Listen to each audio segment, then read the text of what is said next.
Olá, começa agora mais uma edição do Giro Nordeste. Estamos em Salvador, na TVE Bahia. Você também pode acompanhar o programa nas emissoras parceiras em todos os estados da região Nordeste. Em 2 estados do Sudeste, no Espírito Santo pela TV Educativa e em São Paulo pela TVT. E ainda por nossas redes sociais, YouTube, Facebook e Twitter. A nossa hashtag é Giro Nordeste. Sejam bem-vindos e bem-vindas. O convidado do programa de hoje é o presidente da Ordem dos Advogados do Brasil, Felipe Santa Cruz. Eu sou o Juraci Santana, da TVE Bahia, e vão participar do Giro Nordeste em seus respectivos estados. Carla Soraya, da TV Ceará. Naná Garcês, da empresa paraibana de comunicação. Selma Souza, da TV Aperipê, em Sergipe. Daniel Amorim, da Rádio Timbira, no Maranhão. Geandra Portela, da TV Antares, no Piauí. Luiz Filho, da TV Alagoas. Juliano Domingues, da TV Pernambuco, e Ciro Lucas, da TV Universitária do Rio Grande do Norte. Eu quero agradecer a todos pela participação. Vamos iniciar nossa rodada de perguntas aqui pela Bahia. Há pouco mais de um ano, uma série de reportagens publicadas no Brasil e no exterior mostraram supostas mensagens de celular trocadas entre o ex-juiz Sérgio Moro e um grupo de procuradores do Ministério Público. Essas mensagens, se forem verdadeiras, mostram combinações fora do processo legal entre quem investiga e acusa e quem julga. O atual presidente da República nomeou para o chefe do Ministério Público Federal uma pessoa que não foi escolhida durante a votação interna da instituição. Atualmente dependem desse procurador-geral inquéritos que envolvem o presidente, como sobre a produção e distribuição de notícias falsas e a investigação sobre suposta interferência política do presidente na Polícia Federal para proteger amigos e parentes. A população pode acreditar que a justiça é realmente imparcial no Brasil ou a justiça é formada por pessoas que têm suas preferências e relações pessoais e políticas? Juraci, obrigado pelo convite para participar do programa. Quero cumprimentar a Carla Soraya, Naná Garcês, Selma Souza, Daniel Amorim, Geandra Portela, o Luiz Filho, Juliano Domingues e o Ciro Lucas. Dizer que é uma honra estar aqui à disposição para responder, e já começando a responder para nós da advocacia, aqui quem está falando é aquele que defende o direito de defesa, como algo sagrado. Eu sou como o ministro Evandro Lins e Silva, eu tenho o vício da defesa. O advogado é aquele que diz alto lá. Será que as provas estão aí mesmo? Nós já há muito vínhamos pontuando alguns abusos e equívocos das ditas operações policiais que tiveram grande importância, têm grande importância para o combate à corrupção no Brasil, mas devem ser realizadas dentro da lei, devem ser realizadas dentro da Constituição. Precisam de um juiz imparcial, precisam que o Ministério Público, porque daí há muito desfavorecimento da parte diante do Estado, que o Ministério Público não faça estratégia casada com o magistrado. Por isso nós aprovamos a lei de abuso, por isso vamos lutar pela sua implementação e criando, inclusive, o juízo de garantias, né? Aquele juiz que instrui o processo, que faz as diligências preparatórias, ordena ou não as prisões temporárias ou provisórias. Aquele juiz não é o mesmo juiz que profere a sentença no mérito.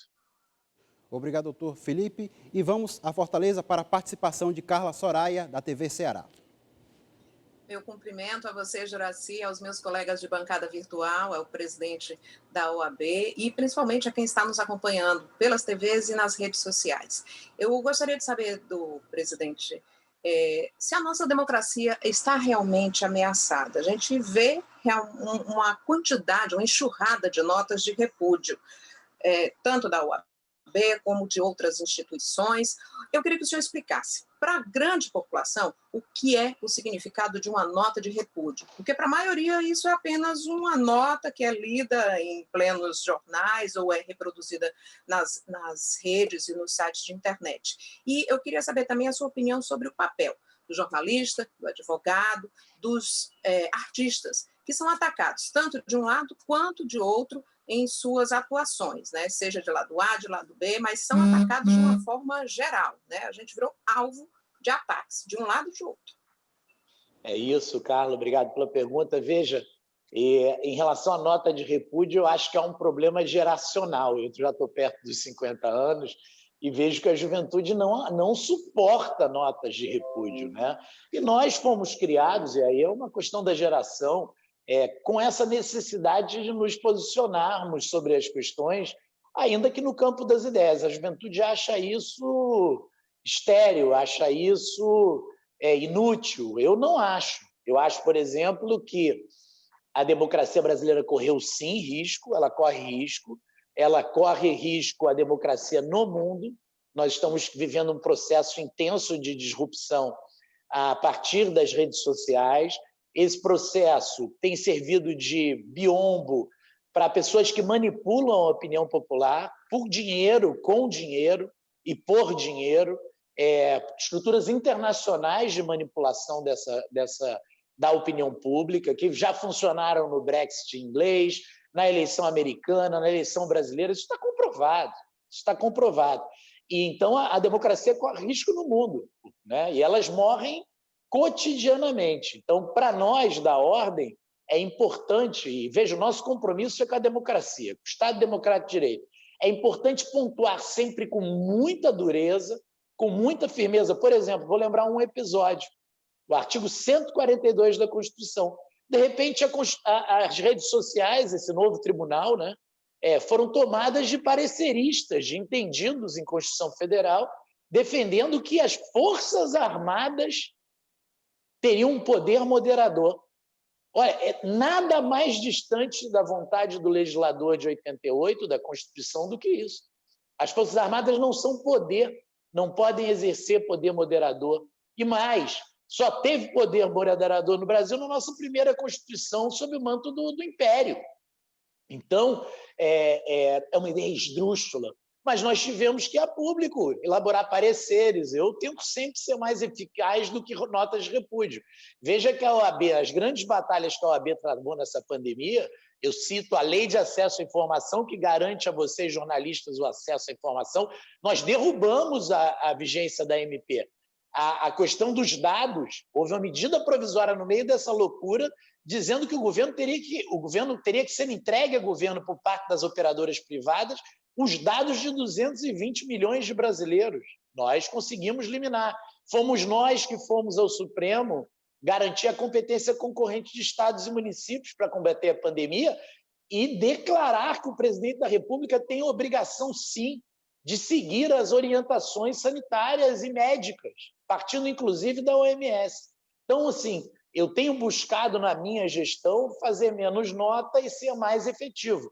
Agora, é claro que a gente tem uma situação, e eu digo isso sempre que você acaba de dizer, artistas, jornalistas e advogados são as profissões das liberdades, um vida com a arte, que é vida, é liberdade. Vocês são um grande controle social que deve existir, o jornalismo sério, e nós, no caso concreto, individualmente, somos o último amparo de qualquer cidadão diante da força do Estado. É natural que, em momentos de autoritarismo, se parte da opinião pública se volte contra essas profissões. Obrigado, doutor Felipe. E vamos a João Pessoa para a participação de Naná Garcês, da empresa paraibana de comunicação. Obrigada, Juracy. Boa noite, doutor Felipe, mais uma vez.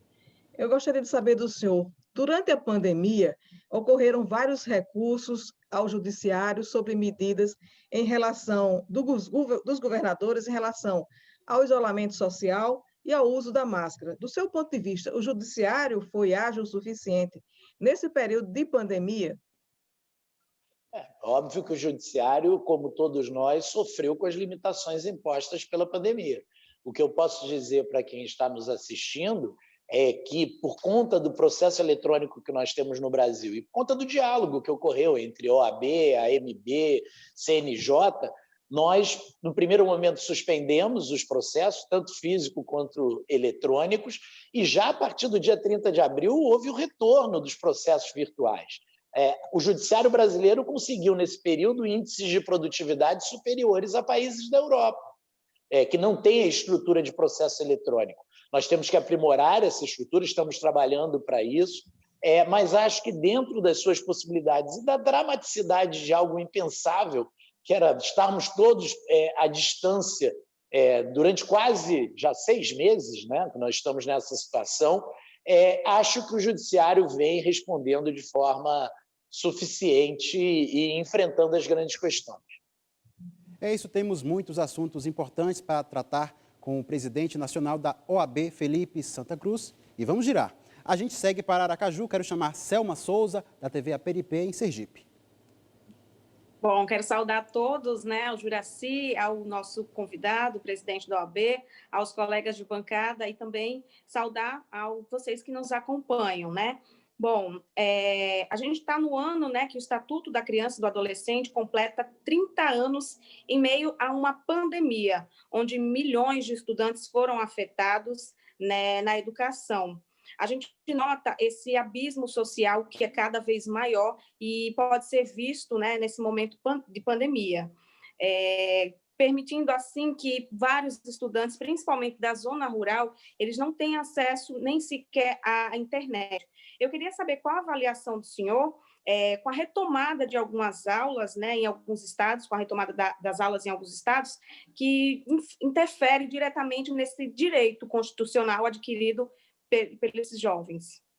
É gravíssimo. Agora, é óbvio que nós não podemos culpar as redes de ensino públicas que não tiveram investimento para isso. Nós não podemos entender como dado que há internet para todos no Brasil, porque não é verdade. E óbvio que isso impõe grandes e penosas diferenças sociais. Meus filhos, que estudam numa escola de elite aqui do Rio de Janeiro, estão tendo aula todos os dias, com as dificuldades da teleaula, né?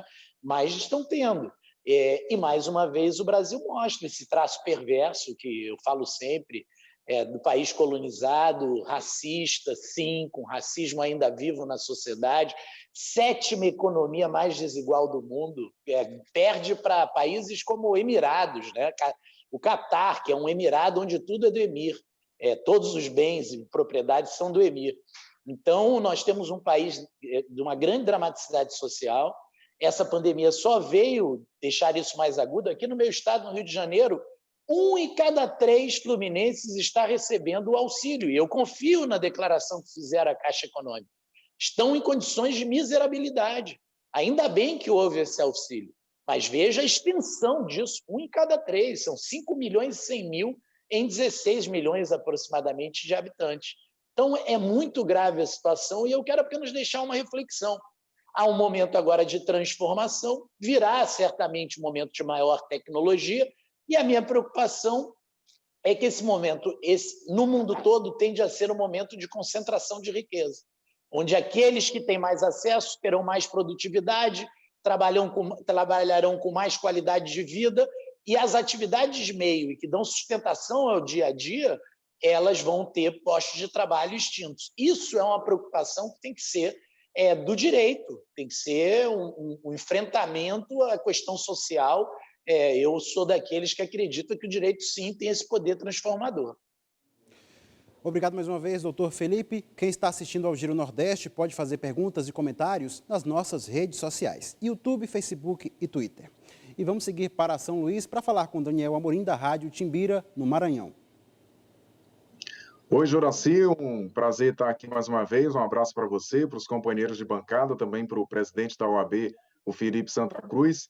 Bem, presidente, no processo democrático é bastante normal, né, que haja discordância de ideia, né, e é importante que haja um respeito de uma opinião que, por exemplo, eu não concorde.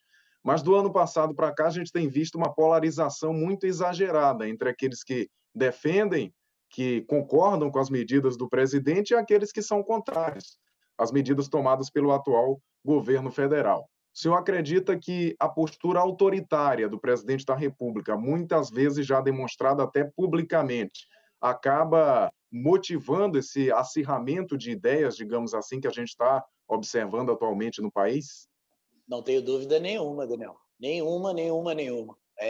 Claro que o ano passado foi muito tenso por conta de arroubos autoritários do governo, do presidente, de outras parcelas do governo, outros setores.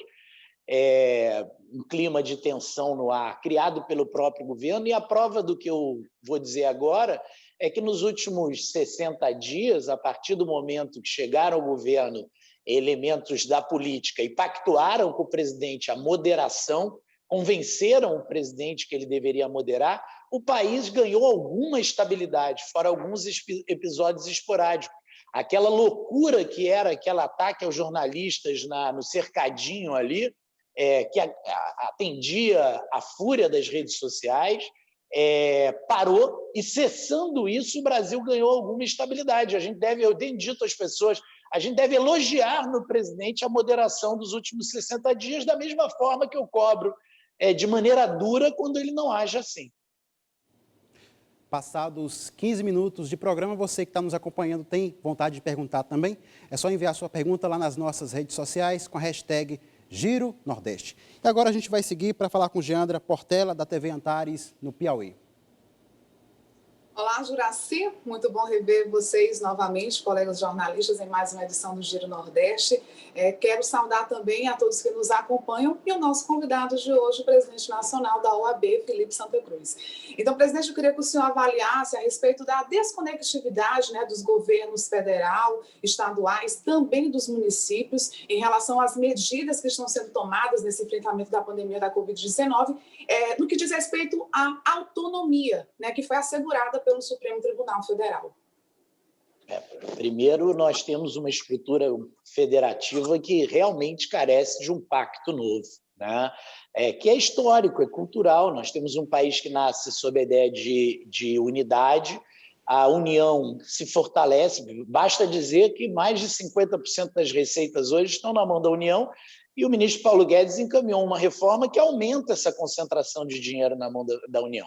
Estados e municípios são responsáveis por boa parte dos serviços diretos à população, pela maior parte desses serviços, não tem a correlata parcela do orçamento, e nós temos aí essa situação de disfuncionalidade, onde todos de pires na mão vão diante da União discutir medidas de financiamento, de repactuação. Isso tende a se agravar, o país vai passar por uma crise fiscal aguda, já está passando, está no limite da sua capacidade. A economista falando que que nós vamos ter dificuldade em pagar salário de servidor público nos próximos meses, como o Rio de Janeiro já viveu.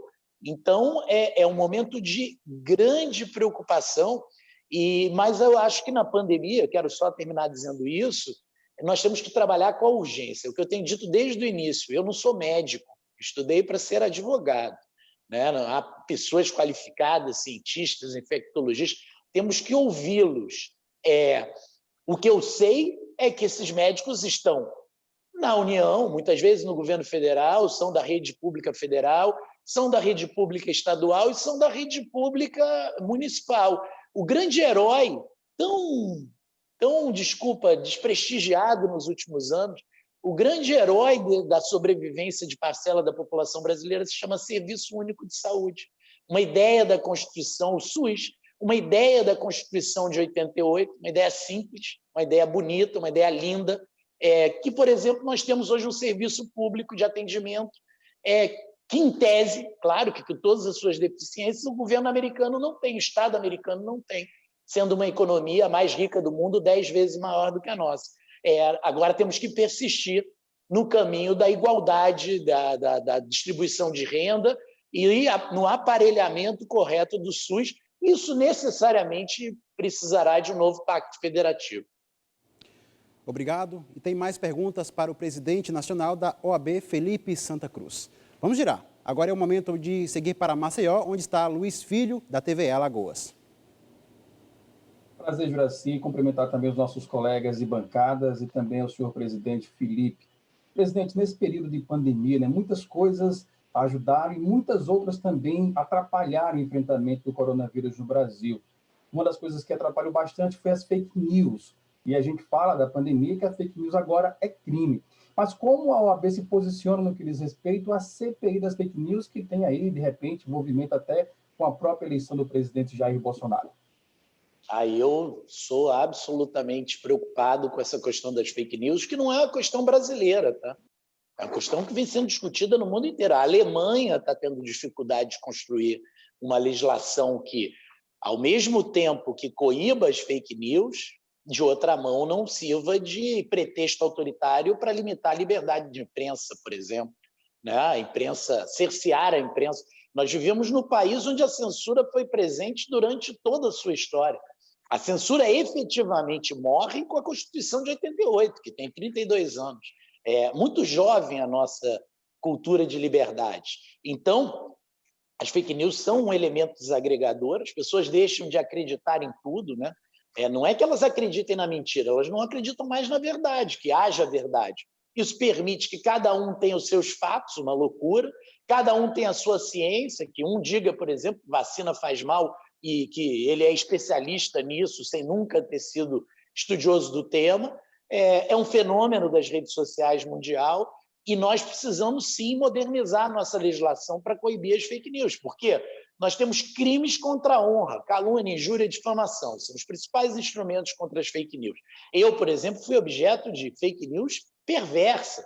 É uma situação dramática. A mentira se espalha e você não tem como chegar àqueles grupos onde a mentira chegou, né? Nós temos que ter, mais do que instrumentos, institutos legais que são do Código Penal dos anos 40, para reagir, né? É uma tartaruga cuidando de uma lebre. Nós temos que ter instrumentos mais modernos, mais eficazes, inclusive tecnológicos, para realmente, em tempo próximo ao tempo real, retirar do ar o que é mentira, o que é deslavada manipulação. Obrigado mais uma vez, doutor Felipe. A nossa hashtag para quem quiser fazer perguntas e comentários é Giro Nordeste. E vamos a Recife, quero chamar Juliano Domingues, da TV Pernambuco. Olá, a Juracy, os colegas de bancada, presidente da OAB, Felipe Santa Cruz, é um prazer estar aqui com vocês. Presidente, a minha pergunta é sobre o posicionamento da OAB à época da queda da então presidente Dilma Rousseff, o que para alguns foi um impeachment, para outros foi um golpe.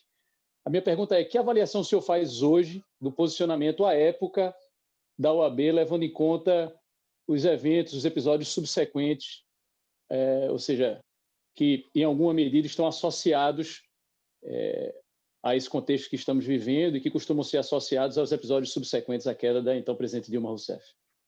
Primeiro, é difícil você olhar as posições de qualquer entidade, da ordem especial, em retrospectiva, sem entender o momento. Por exemplo, a ordem defendeu a anistia ampla, geral e restrita, que eu sempre defendi, e acho que ela causou dano, sim, à justiça de transição no Brasil, tanto que o autoritarismo no Brasil é vivo, tem 25% de apelo para a parcela da população, e na Argentina e no Chile, países correlatos, próximos a nós, análogos, não é vivo esse autoritarismo. Essa ideia de autoritarismo não sobreviveu, porque a justiça de transição foi mais dura.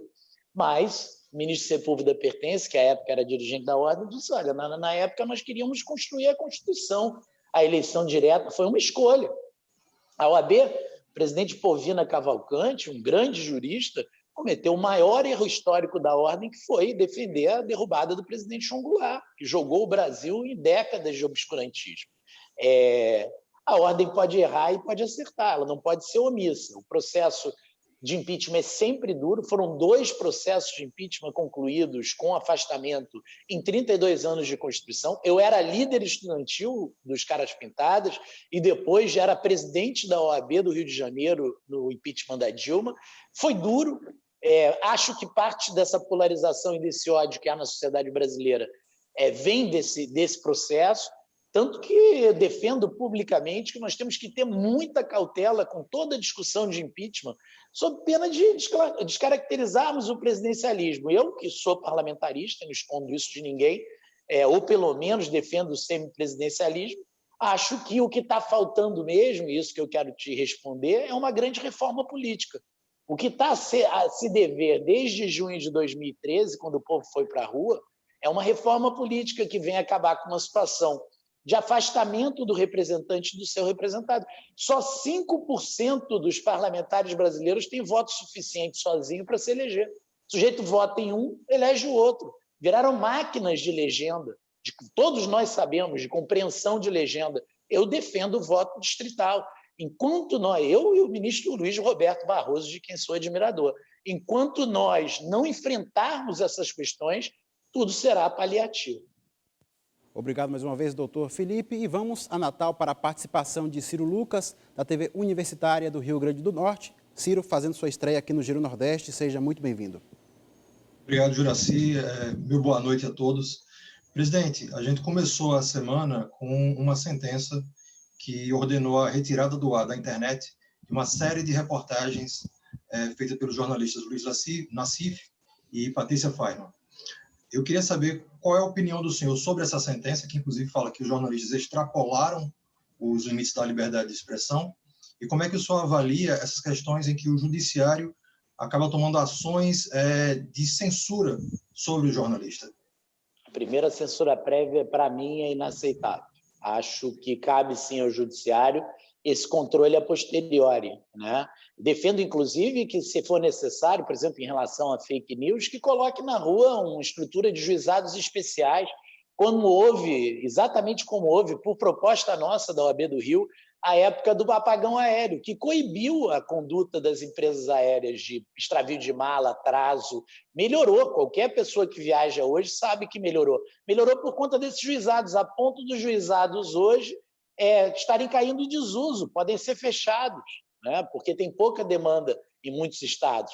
Então, nós temos que ter uma estrutura eficiente no judiciário para coibir, para punir aquele que minta, aquele que faça calúnia, aquele que não exerça, que pratique o ato ilícito, mas nós temos que garantir a liberdade de imprensa. Essa tem sido uma preocupação minha desde o meu primeiro dia, antes dele, mas desde o primeiro dia de gestão eu tomei medida. Nós criamos o Observatório da Imprensa, nos reaproximamos de entidades como a Abrage, como a própria ABI, que se reaproximou da Ordem dos Advogados. Temos notas conjuntas de jornalistas e OAB sobre os ataques à imprensa. Nós precisamos estar muito vigilantes, porque a queda da livre imprensa é a antevéspera da morte da democracia. Obrigado, doutor Felipe. E é hora da pergunta do público do Giro Nordeste. Janete Bonfim participou pelas redes sociais e enviou a seguinte questão. Presidente, você acha que juridicamente está havendo recuo no combate à corrupção no Brasil? Eu acho que nós tivemos uma mudança cultural, sim, que passa por um processo que é da Constituição de 88. A Constituição de 88 fortaleceu o Ministério Público, há quem diga que fortaleceu excessivamente, aparelhou as estruturas da Polícia Federal, aparelhou no bom sentido. Um policial federal, por exemplo, na minha época de estudante, eu entrei na faculdade no início dos anos 90, não tinha a imagem positiva que tem hoje. Acho tudo isso muito bom, como acontece em muitos países do mundo, que nós tenhamos uma estrutura de combate ao crime de colarinho branco. Então, eu acho que é difícil fazer levantamento se a corrupção diminuiu ou subiu. Nós temos que ter um sistema institucional, instituições fortes e técnicas, né, que possam ter uma política de combate à corrupção permanente.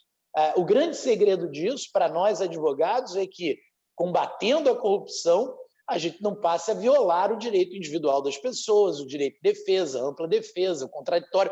Eu sei que eu sou minoritário quando eu digo isso, porque parcela da opinião pública e até da imprensa já formou o seu convencimento sobre aquela determinada pessoa.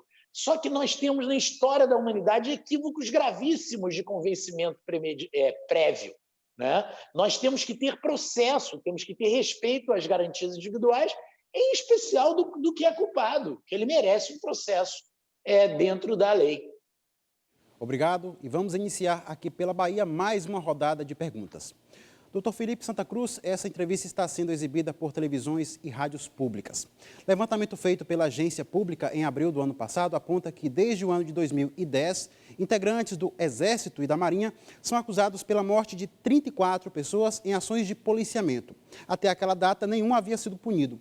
Qual o sentido de existir uma justiça formada por militares para julgar apenas os próprios militares? Essa é uma realidade também de outros países? Não, são poucos os países, há países, claro, mas não é uma realidade absoluta.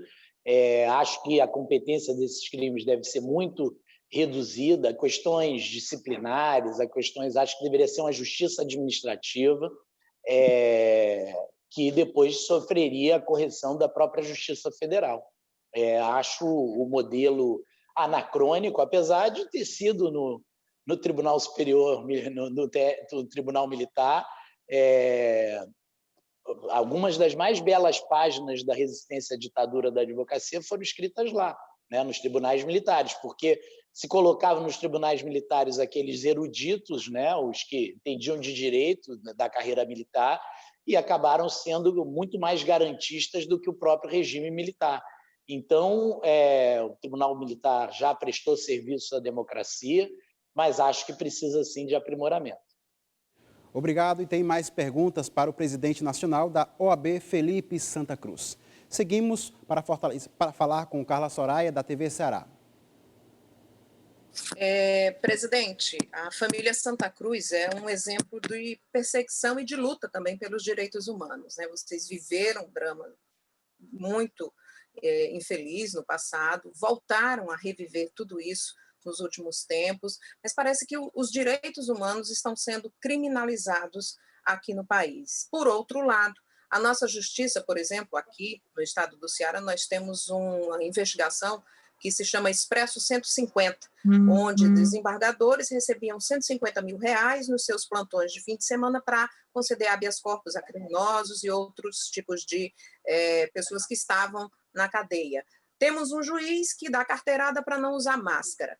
Hoje foi apresentada uma proposta de reforma administrativa dizendo que a aposentadoria compulsória não vai ser mais uma punição. Mas essa aposentadoria ou esse tipo de não punição vai chegar à justiça? Será que chega até os juízes, aos desembargadores?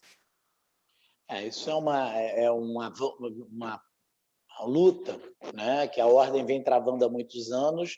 Acho que o grande episódio dessa luta é a Emenda Constitucional 45, que criou o Conselho Nacional de Justiça. Quero aqui dizer, foi um passo muito importante.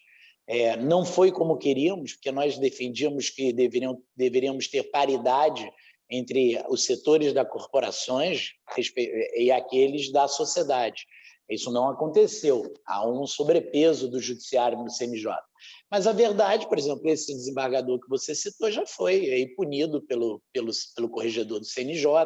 A verdade é que houve inegável avanço nos últimos anos, tanto que hoje nós sabemos de operações, controles, correções, que, inclusive, efetivamente atingem magistrados. Então, acho que é um processo de avanço institucional. Eu volto ao meu ponto. São só 32 anos da Constituição de 88 para reformar um país com vícios desde 1500. Pedir muito do nosso texto constitucional. As instituições vão se fortalecendo, nós vamos defendendo o Estado Democrático de Direito e, naturalmente, a partir da liberdade, principalmente do papel de vocês da imprensa, aqueles absurdos e descalabros que aconteciam há alguns anos não se repetem. Eu, quando era estagiário aqui no Rio de Janeiro, você não juntava uma petição. Eu cheguei a pensar em desistir do direito, porque eu me sentia uma mula do narcotráfico. Você não juntava uma petição sem dar dinheiro ao escrevente. Isso era formalizado. Esse era o Brasil de 1992. Tinha recibo de preparo. Preparo o que era? Se não é um emolumento público. Né? Era uma verba direta ao escrevente que cuidava do processo. Isso era normal, ninguém se achava fazendo algo ilícito, não. Né? O próprio escrevente não achava, o advogado não achava. Uma mudança cultural muito lenta, que precisa desse processo que é duro mesmo, que é de convencimento, a magistratura verificar que às vezes ela age de forma autocrática, como foi o episódio narrado, que é inaceitável que o juiz venda sua sentença, porque quando se vende a justiça, acabou toda a esperança da sociedade, né? Quando você passa a achar que a justiça é venal, e eu acredito que a exceção não é a regra. Então, é um processo que nós já estamos em curso. São muitas questões importantes a serem abordadas, doutor Felipe. Quem está acompanhando o Giro Nordeste pode fazer perguntas e comentários nas nossas redes sociais, YouTube, Facebook e Twitter. E vamos para mais uma participação de Naná Garcês, da empresa paraibana de comunicação. Ô Felipe, no dia 27 de agosto foi o dia de luto para a OAB, uma vez que se relembra nessa data aquele atentado em que resultou na morte de Dona Lida Monteiro. Eu gostaria de... A OAB em si, ao longo do seu tempo, ela tem uma tradição de luta pela democracia, pelos direitos humanos e pela liberdade de imprensa. O senhor citou aí Evandro Lins e Silva, que, como o senhor disse, foi uma grande personalidade. Eu gostaria de saber qual é a grande luta hoje da OAB, em termos nacionais. É a defesa do Estado Democrático de Direito. Eu não tenho dúvida nenhuma de te afirmar isso. É a defesa intransigente do Estado Democrático de Direito. Todo adversário da democracia é nosso adversário. Todo ataque à democracia sofrerá de nós medidas contrárias, né? É o nosso papel, como dito por você. Eu, quando tomei posse no gabinete da presidência do Conselho Federal, eu levei para lá uma foto do Rui Barbosa, nosso maior pensador republicano, uma de Sobral Pinto, uma de Eduardo Seabra Fagundes, a quem era dirigida a bomba que matou Dona Lida há 40 anos, nesse dia 27 de agosto, que virou dia de luto da advocacia na minha gestão.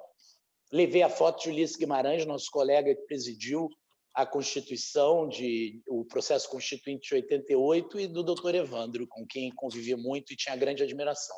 Então, esses símbolos, eles nos são muito caros. O advogado, quando recebe a carteira vermelha, ele jura defender o Estado Democrático de Direito, o meio ambiente, direitos humanos, como disse a Carla, muito violados, muito criminalizados.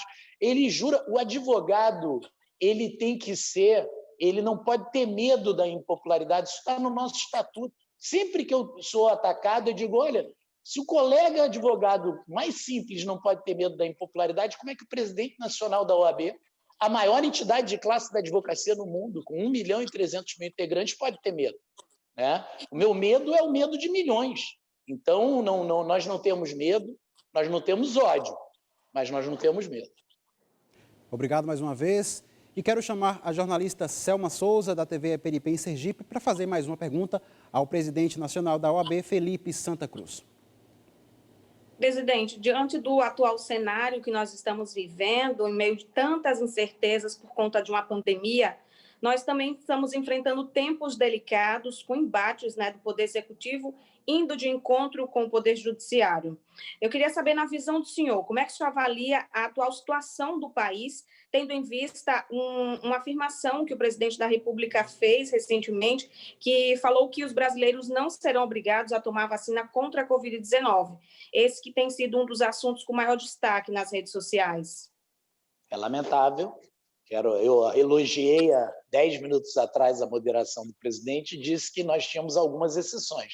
Foi o ataque ao jornalista de um jornal aqui, no outro domingo, e essa declaração absolutamente estapafúrdia. O presidente já está proibido pelo Supremo Tribunal, obrigado a seguir as orientações de saúde dos especialistas da área sanitária, dos médicos, dos infectologistas. O presidente está descumprindo uma decisão judicial quando faz isso. E presta, isso que eu gostaria de dizer, um desserviço, porque num país onde há pouca informação, a figura do presidente é muito forte, é muito popular, tem muitos seguidores, vira uma verdade que a vacina faz mal, vindo do presidente da República, isso vai gerar o quê? Vai gerar morte.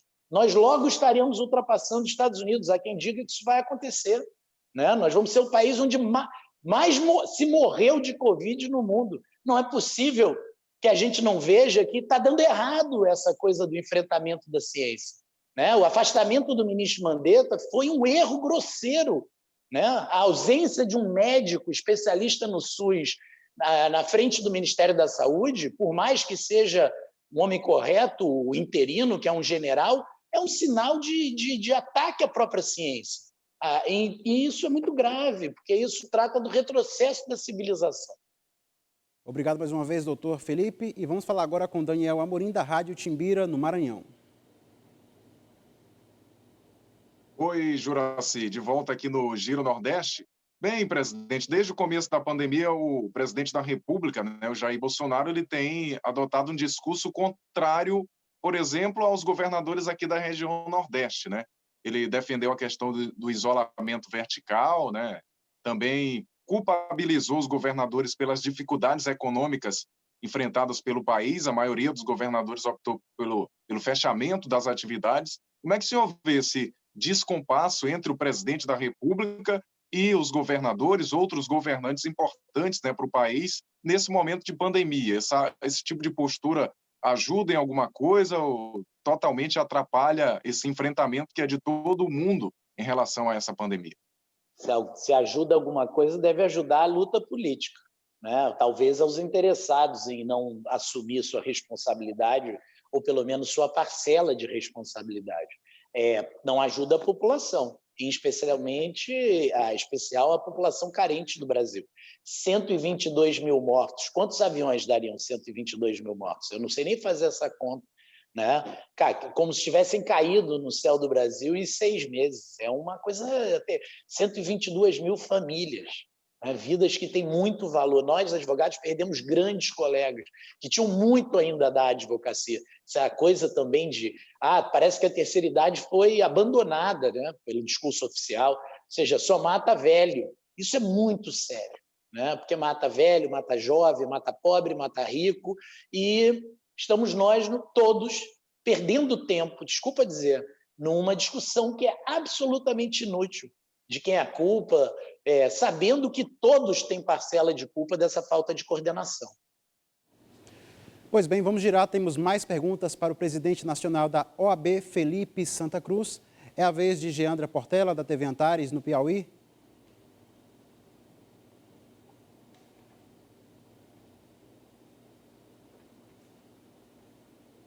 Presidente, a pandemia trouxe diversos desafios para a advocacia, inclusive impactos jurídicos e econômicos que interferiram diretamente na vida da população. Qual foi o principal desafio e qual aquele que a classe conseguiu driblar em meio a esse momento tão turbulento? Eu digo que a advocacia não é um satélite girando em torno da Terra, né? Porque às vezes eu ouço: está difícil advogar, está difícil sobreviver. Está difícil sobreviver no Brasil. Está difícil fazer qualquer coisa no Brasil, né? E a advocacia também tem sido muito dura, muito difícil. O nosso principal, 95% do meu tempo é dedicado às questões do funcionamento da justiça, do atendimento ao advogado, de prerrogativas, as questões do exercício profissional. Eu digo que apenas 5% do meu tempo é dedicado às questões da sociedade, nas quais a OAB tem um papel relevante e um papel histórico. Agora, acaba que esses 5% tem muito mais visibilidade do que os 95%. O nosso grande esforço nos últimos anos, e a minha geração se orgulha disso, eu fui presidente aqui da minha seccional 2 mandatos, foi digamos, a montagem de uma estrutura que permitisse tanto a formação profissional no processo eletrônico dos mais velhos, quanto o acesso a quem não tem as mesmas condições ao processo eletrônico. Eu tenho, por exemplo, aqui no Rio, uma sala com 1.800 metros quadrados, nós temos, atendendo 1.000 advogados por dia. Esse é o esforço da advocacia, sobreviver e bem servir a população. Num momento muito difícil, você sabe, Geandra, estão acabando, famílias estão se desfazendo, casamentos desfazendo, empresas quebrando, já foram mais de 7 mil micro e pequenas empresas que não vão reabrir. Uma situação dramática que tende a gerar, segundo a estimativa do CNJ, 20 a 30 milhões de novos processos. Aí nós temos um outro risco, que é igual o risco do sistema médico hospitalar, um sistema que já está sobrecarregado, com pouco investimento, com 100 milhões de processos tramitando. Se chegar a 130, pode entrar em colapso, pode entrar em paralisia, e aí nós demoraríamos uma década, pelo menos, para recuperar o ritmo de eficiência do Poder Judiciário. Muito obrigado, doutor Felipe. Quero chamar mais uma vez Luiz Filho, da TVE Alagoas. Presidente Felipe, um outro assunto que tem ganhado grande repercussão recentemente é o afastamento do procurador Dalton Dallagnol da direção da Lava Jato. E ontem, mais 7, agora em São Paulo, também tive um afastamento da operação. Como a OAB avalia a atual situação da Operação Lava Jato? E gostaria de saber como vocês avaliam se ela realmente contribuiu diretamente no combate à corrupção no país.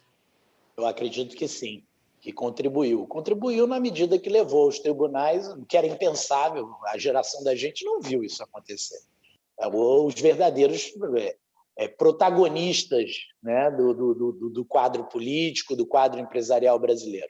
A nossa preocupação é que, mesmo tendo contribuído, ela começa a virar um celeiro de heróis, né? de utilização política, não partidária, mas de utilização política das suas finalidades. Quando eu tomei posse, me fizeram uma pergunta, um jornalista, se eu achava que era legítimo, se era legal o ministro Sérgio Moro assumir no ministério. Eu disse que achava que sim, era legítimo, era legal, mas era um grande erro, era um erro histórico, que ele iria atrelar a um partido ou uma visão política o patrimônio que era muito maior, que era do combate à corrupção. Da mesma forma, os abusos. Há abusos, há sinais de abuso, claros sinais de abuso, que devem ser coibidos e corrigidos pelo Poder Judiciário, que tem instâncias recursais para isso. Não significa que devemos abandonar uma sistemática de combate à corrupção. Nós não precisamos transformar em salvação do país, achar que todo mundo responder a processo penal e, ao mesmo tempo, não ter instrumentos que garantam, por exemplo, a sobrevivência das empresas. A lei de leniência nos Estados Unidos demorou 100 anos para ter eficácia. Nós precisamos aqui também salvaguardar empregos. Agora, temos que coibir a corrupção, porque ela é muito danosa. Obrigado, doutor Felipe. E vamos para mais uma pergunta de Juliano Domingues, da TV Pernambuco. Presidente, levando em conta um pouco da sua última resposta e considerando também que um dos pontos centrais de agenda de investigação das ciências sociais, sobretudo da ciência política, diz respeito ao relacionamento entre essas duas dimensões, né? A dimensão política e a dimensão jurídica. A minha pergunta na sua avaliação, sobretudo levando em conta esse período a que o senhor já se referiu, né, da nova República, o que, na sua visão, a gente observa no Brasil? Um processo muito mais de judicialização da política ou muito mais de politização do judiciário? É difícil saber o que começou antes, né? Um paradoxo conhecido. Vende mais porque é mais fresquinho ou é mais fresquinho porque vende mais? É um paradoxo histórico, é uma brincadeira, mas é um paradoxo. Nós temos, volto a dizer, um processo cultural que tem sido duro. Agora, o judiciário, efetivamente, quando o ministro Dias Toffoli assume, o discurso de posse dele é sobre isso. Ele fala que o judiciário assumiu um protagonismo, entendo até que um protagonismo compreensível, porque o legislativo e o executivo estavam em crise aguda e o judiciário teve que passar a dar respostas muito ampliadas, né? E que o certo agora é que voltasse, refluísse esse rio para haver de novo um equilíbrio, que é o que preconiza a Constituição. Então, é uma questão, primeiro, presente no mundo todo, como dito por você, esse enfrentamento entre esferas. Por exemplo, muita gente defende o afastamento aqui do governador do Rio de Janeiro. Eu, que não fui eleitor dele, vejo assim, mas será que por decisão monocrática deveria se afastar um governador eleito por milhões de brasileiros, de cariocas e fluminenses? Eu nem fui um deles. Eu tenho essa dúvida. Então, é um processo de escolhas difíceis. Também não podemos, por exemplo, se confirmar as acusações lenientes com a corrupção, né? Com a corrupção na área de saúde. É muito grave a acusação. Mas aí nós temos que ter serenidade, dar ao governador o prazo de defesa, ser célere no julgamento e verdadeiramente buscar a verdade dos fatos, a verdade do que aconteceu e a melhor aplicação jurídica. Não é fácil. Por quê? Principalmente porque esse processo nunca terá o tempo que a opinião pública tem para o seu convencimento. Ela se convence antes. E aí o processo ele é arrastado, como vários da Lava Jato foram, pela vontade popular.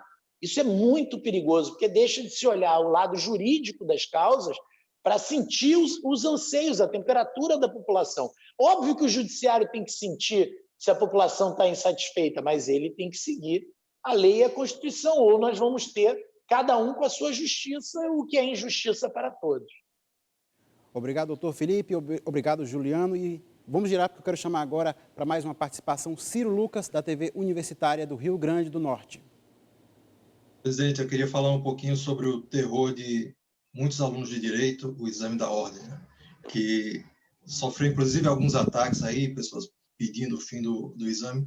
E o senhor já fez uma relação do alto número de reprovações no exame à fragilidade dos cursos de direito que estão pipocando pelo país inteiro. O senhor acha que a OAB deveria ter um papel maior junto ao MEC na regulamentação desses cursos? E se existe alguma conversa entre a Ordem e o Ministério para que isso seja feito? Não há conversa alguma, não há diálogo, a crítica nossa. Agora, na pandemia, pelo último número que eu recebi, criaram 10 mil novas vagas de curso de Direito. Nós já temos 1.300.000 advogados, não temos como estimar quantos do lado de fora, porque não tem qualificação mínima para serem aprovados no exame de ordem, e temos 900 mil jovens brasileiros em sala de aula, estudando Direito. Uma grande parcela dessa juventude sonhando com a carreira pública que não virá. Nas próximas décadas, os concursos públicos no Brasil, basta ver a apresentação da reforma administrativa de hoje. Acabou. Então, é um quadro dramático de falta de planejamento do Ministério da Educação. Eu tenho uma prima que foi estudar em Israel, lá determinado ano, não houve vestibular de medicina, porque não era médico que estava se precisando. Espera ano que vem ou faz outra coisa, né? Há que se planejar isso ainda mais agora, que as profissões estão sendo extintas com uma velocidade única na história da humanidade. A gente dobra o nosso conhecimento em cada ano da humanidade, quando demorava milhares antigamente. Então, é muito grave que nós não tenhamos uma política além da mercantilização, da simples venda de vagas. E, olha, não está aqui quem defende um modelo elitista, não, que tem gente que defende, bom mesmo é quando era em Coimbra, né? Não, são os filhos dos barões. É óbvio que a universidade tem que chegar para todos, mas tem que chegar num processo de oportunidade verdadeira, se não é engodo, é uma fraude, tem que chegar num processo que também transforme o ensino básico, o ensino fundamental, o ensino médio, possibilitando a todos, pelo menos, uma oportunidade parecida, que não é o que acontece hoje. Obrigado, doutor Felipe. E é hora de mais uma pergunta do público do Giro Nordeste. Célia Maria Bastos Lobo participou pelo YouTube e enviou a seguinte questão: como a OAB vê o foro privilegiado que é direito dos políticos?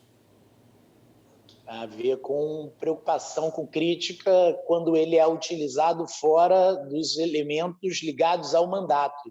Eu sou a favor da imunidade parlamentar, sou a favor do devido processo de preservação da classe política. Eu acho que não é correta a criminalização indistinta da classe política. Conheço muitos políticos que são pessoas absolutamente respeitáveis.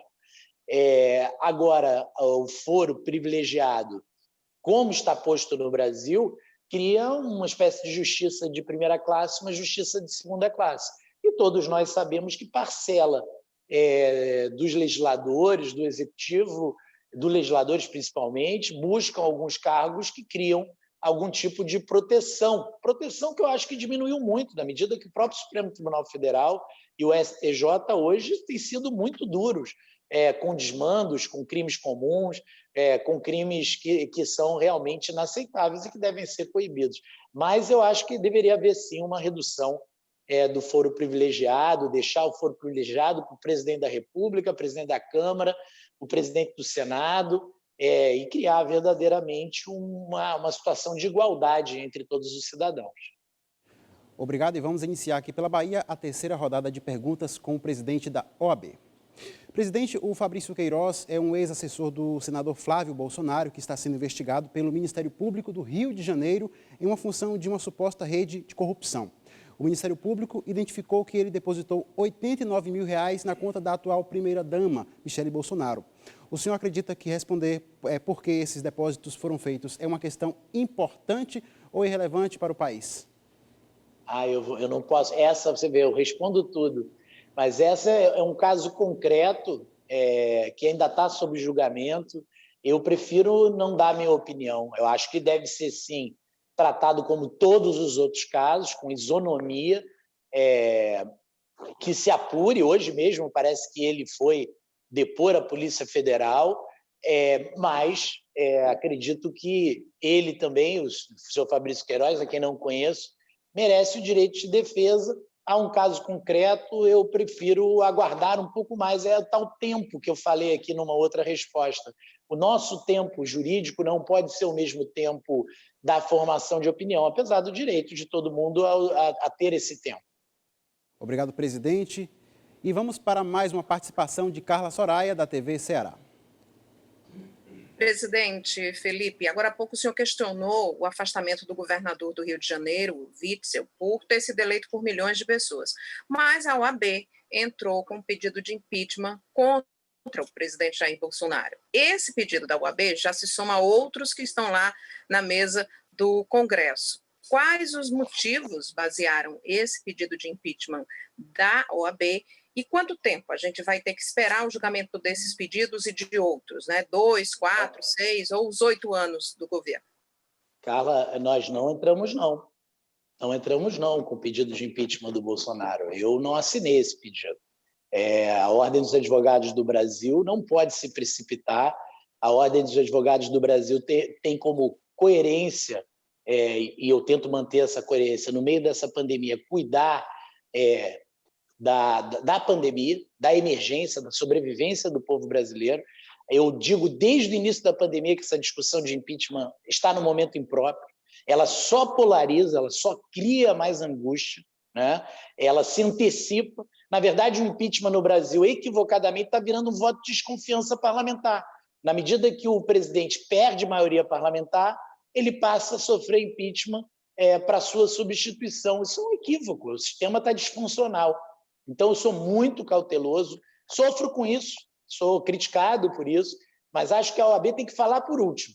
Tem que falar quando os elementos forem dados. Nós temos um processo interno, eu acho que é isso que te levou a esse equívoco, né? É um processo que realmente foi aberto internamente, mas que ainda corre dentro da OAB, ainda não foi ao Conselho Pleno. O presidente da República teve prazo para defesa, o ministro Sérgio Moro teve prazo para se manifestar, porque as denúncias originárias eram do aparelhamento da Polícia Federal. Nós pedimos informações ao ministro Celso de Mello num inquérito que há no Supremo, e nós vamos ter todo o tempo e cautela do mundo para, se for necessário, e eu te digo de coração, espero que não seja, porque o Brasil não aguenta 3 impeachments em 34 anos de Constituição de 88. A Constituição de 88 tem uma grande maleabilidade. Ela vem fazendo sobreviver ao nosso Estado Democrático de Direito. Mas as fragilidades da democracia brasileira estão cada vez mais claras e o impeachment, claro, né, o impeachment, quando utilizado como uma bandeira política, deixando de ter aspecto jurídico, é político? Mas também tem um aspecto jurídico, e esse aspecto jurídico tem que ser observado em todas as situações. Estamos quase no final do programa de hoje. Gostaria de agradecer a participação do presidente nacional da OAB, Felipe Santa Cruz, e deixo aqui o espaço para as suas considerações finais. 1 minutinho para a sua fala.